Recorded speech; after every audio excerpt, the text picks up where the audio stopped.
नमस्कार मेरे प्यारे YouTube के साथियों, मैं हूं मिस्टर एक्स और आज मैं आपके लिए लेकर आया हूं क्राइम की एक और दिल दहला देने वाली घटना। अगर आपको भी क्राइम स्टोरी सुनना पसंद है तो आप भी सब्सक्राइब बटन दबाकर हमारे चैनल का हिस्सा बन सकते हैं। तो चलिए इस कहानी को शुरू करते हैं। 10 फरवरी 2023 दिल्ली से लगभग 50 किलोमीटर दूर हरियाणा का एक गांव है झज्जर। इस गांव में एक परिवार रहता है जिनकी 2 बेटियां हैं। दोनों बेटियां पढ़ाई के लिए दिल्ली रहती हैं। वह दोनों रोजाना अपने माता पिता से फोन पर बात किया करती थी। एक दिन अचानक बड़ी बेटी निक्की का कॉल नहीं आता। घर वालों को लगता है बेटी पढ़ाई में बिजी होगी, तो उस दिन रुककर अगले दिन वह खुद कॉल करते हैं, लेकिन निक्की का नंबर बंद आता है। परिवार वाले अपने छोटी बेटी को कॉल करते हैं और उन्हें पता चलता है कि उनकी बड़ी बेटी निक्की अपने दोस्तों के साथ घूमने गई है। दोनों बेटियां पढ़ाई में अच्छी थीं और परिवार से सारी बातें किया करती थीं, तो माँ बाप को यह बात थोड़ी अटपटी लगी कि उनकी बेटी बिना पूछे घूमने कैसे चली गई। माँ बाप अपनी बेटी का नंबर फिर से ट्राई करते हैं, लेकिन फोन नहीं लगता, तो अपने छोटी बेटी से कहते हैं कि निक्की का नंबर नहीं लग रहा है, तुम उसके दोस्तों से पूछो वह कहाँ है। छोटी बेटी अपनी बहन की दोस्तों को कॉल करती है, तो उसे पता चलता है वह अपनी फीमेल फ्रेंड के साथ नहीं बल्कि एक मेल फ्रेंड के साथ गई है, जिसका नाम साहिल गहलोत है। अब छोटी बेटी अपने बड़ी दीदी से बात करने के लिए साहिल को कॉल करती है और साहिल उससे बताता है कि उसकी शादी है और वह अपने फंक्शन में बिजी है, इसीलिए निक्की के साथ वह घूमने नहीं जा पाया और निक्की अकेले ही चली गई। यह सुनने के बाद छोटी बेटी अपने माँ बाप को यह सब बात बताती है। निक्की के पिता अपने छोटी बेटी से साहिल का नंबर लेते हैं और उससे खुद बात करते हैं। साहिल कहता है, अंकल मेरी शादी है, मैं उसमें बिजी हूं।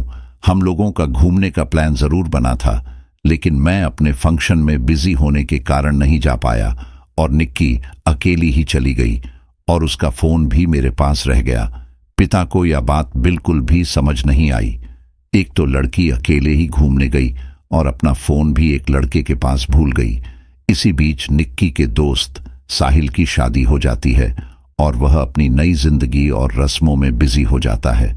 लेकिन अब 3-4 दिन हो गए थे, लेकिन निक्की अभी तक घूमकर अपने घर नहीं लौटी थी और ना ही उसका कोई फोन आया था। अब निक्की के पिता बहुत ही ज्यादा घबरा गए थे, तो वह दिल्ली पुलिस में अपने किसी जानकार से मदद मांगते हैं और उन्हें बताते हैं कि उनकी बेटी 3 दिनों से गायब है। पुलिस इस मामले को सीरियस लेती है और वह सबसे पहले निक्की के फोन के लास्ट लोकेशन को ट्रेस करती है। निक्की की फोन की लास्ट लोकेशन मित्राऊ गांव के एक ढाबे की आती है। पिता के लिए यह जानकारी बहुत ही हैरान करने वाली थी, क्योंकि अभी तक सभी दोस्तों से पता चल रहा था कि निक्की मसूरी गई हुई है। अब पुलिस उस ढाबे पर पहुंचती है जिसका नाम था खाओ पियो ढाबा।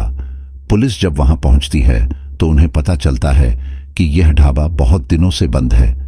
एक बंद ढाबे में एक गुमशुदा लड़की की मोबाइल की लोकेशन काफी अटपटी बात है। पुलिस ढाबे के अंदर जाती है और चारों तरफ छानबीन करने लगती है, लेकिन उन्हें वहां कुछ नहीं मिलता। पुलिस वाले ढाबे से बाहर निकल ही रहे होते हैं कि उनमें से एक पुलिस वाले की नजर फ्रिज पर पड़ती है। वह फ्रिज दीवार की तरफ उल्टा रखा हुआ था और उसको चारों तरफ रस्सियों से कसा गया था। सबसे हैरान करने वाली बात यह थी कि बंद ढाबे में फ्रिज चालू था। पुलिस वाले फ्रिज को खोलते हैं और खोलते ही उन्हें मिलती है निक्की की डेड बॉडी। अब पुलिस ढाबे से तुरंत साहिल के घर जाती है, क्योंकि उस बंद ढाबे का मालिक साहिल गहलोत था। साहिल अपने घर से भाग चुका था, लेकिन 14 फरवरी 2023 को पुलिस साहिल को पकड़ ही लेती है। थाने ले जाकर जब पुलिस साहिल की खातिरदारी करती है तो साहिल किसी तोते की तरह सारी कहानी उगलना शुरू करता है। साहिल ने कबूल किया कि निक्की का कत्ल उसी ने किया है। जब पुलिस ने उससे खून करने की वजह पूछी तो साहिल ने बताया कि निक्की और मैं दोनों 2.5 साल पहले ही शादी कर चुके थे, लेकिन यह शादी चुपचाप हुई थी। इसके बाद पास्ट के कुछ राज खुलते हैं। 2018 में निक्की और साहिल दोनों ही अपने अलग अलग एग्जाम की तैयारी करने दिल्ली आए थे, जहां दोनों की मुलाकात बस में हुई थी।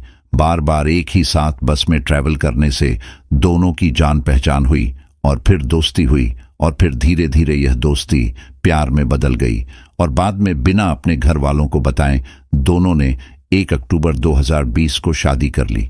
इसके बाद निक्की ने अपनी पढ़ाई कंटिन्यू रखी और साहिल किसी काम से अपने घर लौट गया। इसी बीच साहिल के घर वालों ने साहिल के लिए रिश्ता ढूंढना शुरू कर दिया। किसी तरह हिम्मत करके साहिल ने अपने घर वालों को बताया कि वह निक्की से शादी कर चुका है। निक्की यादव कास्ट की थी। जब साहिल के घर वालों को निक्की के कास्ट के बारे में पता चला तो उन्होंने निक्की को एक्सेप्ट करने से मना कर दिया। अब एक तरफ साहिल निक्की को कुछ भी नहीं बता रहा था और दूसरी तरफ साहिल के घर वाले साहिल का रिश्ता तय कर चुके थे, क्योंकि साहिल के घर वालों को यह बात पता थी कि निक्की और साहिल की शादी हो चुकी है, तो दूसरी शादी जो होगी वह हिंदू मैरिज एक्ट के तहत इलीगल होगी। तो साहिल के घर वाले जानबूझकर रिश्ता एक ऐसी जगह फिक्स करते हैं जहां खानदान लंबा चौड़ा नहीं होता।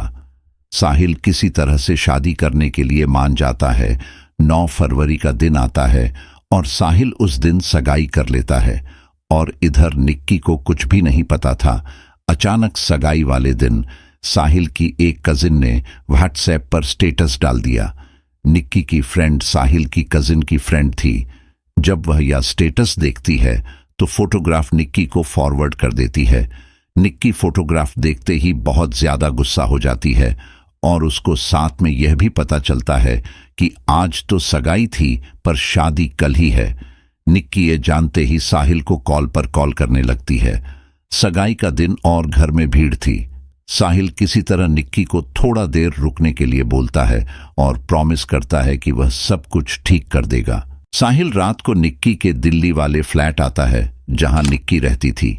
निक्की और साहिल दोनों ही 1 बजे से 5 बजे तक फ्लैट में ही रहते हैं और उसके बाद निक्की अपने दोनों बैग लेकर साहिल के साथ निकलती है। निक्की का प्लान था साहिल को लेकर कहीं भाग जाने का। उस वक्त भी निक्की को लग रहा था कि साहिल उसका साथ देना चाहता है, बस अपने घर वालों से डरा हुआ है। इसीलिए निक्की उसे कहीं दूर चलने की सलाह देती है। दोनों ही गोवा जाने का प्लान बनाते हैं। फिर न जाने किस वजह से साहिल गोवा का प्लान कैंसिल कर हिमाचल का प्लान बनाता है। फिर दोनों ही बस स्टैंड बस लेने के लिए साहिल के गाड़ी से ही जाते हैं। सबसे पहले दोनों निजामुद्दीन बस स्टैंड जाते हैं, फिर आनंद विहार जाते हैं और वहां से उन्हें पता चलता है कि इस टाइम उन्हें सिर्फ कश्मीरी गेट से ही बस मिलेगी, तो दोनों कश्मीरी गेट चले जाते हैं।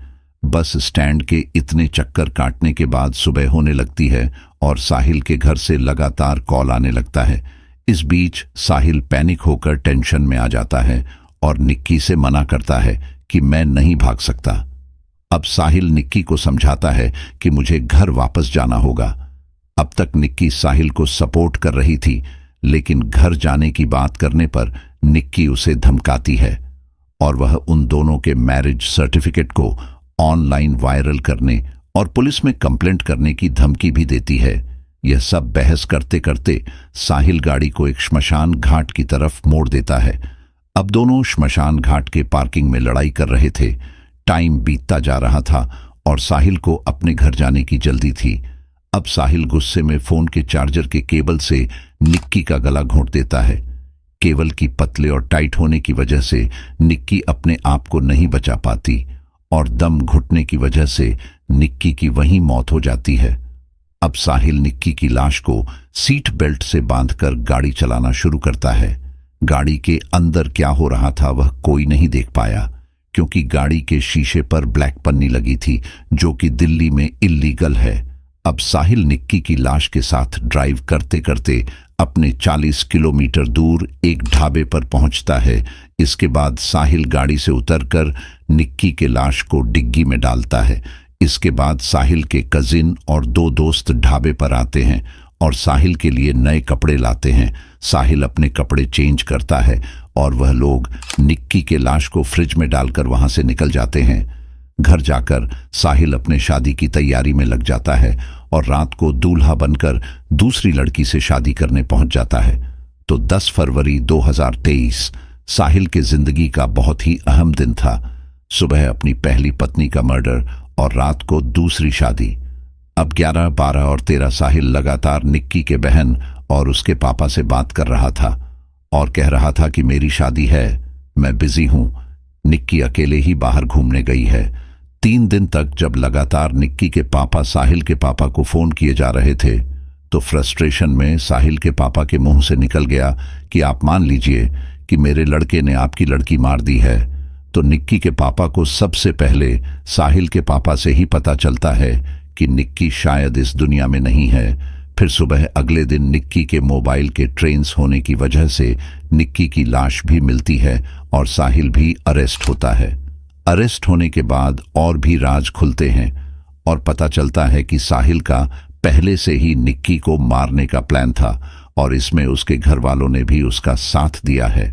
आगे साहिल पुलिस को बताता है कि निक्की को मारने के बाद उसका प्लान था कि वह जब हनीमून पर जाएगा तो निक्की की लाश को बैग में भरकर किसी हिल स्टेशन पे फेंक देगा। दोस्तों, आज की कहानी आपको कैसी लगी हमें कमेंट में जरूर बताना और क्राइम की दुनिया से जुड़ी ऐसी ही और तमाम कहानियों के लिए हमारे साथ जुड़े रहना। धन्यवाद।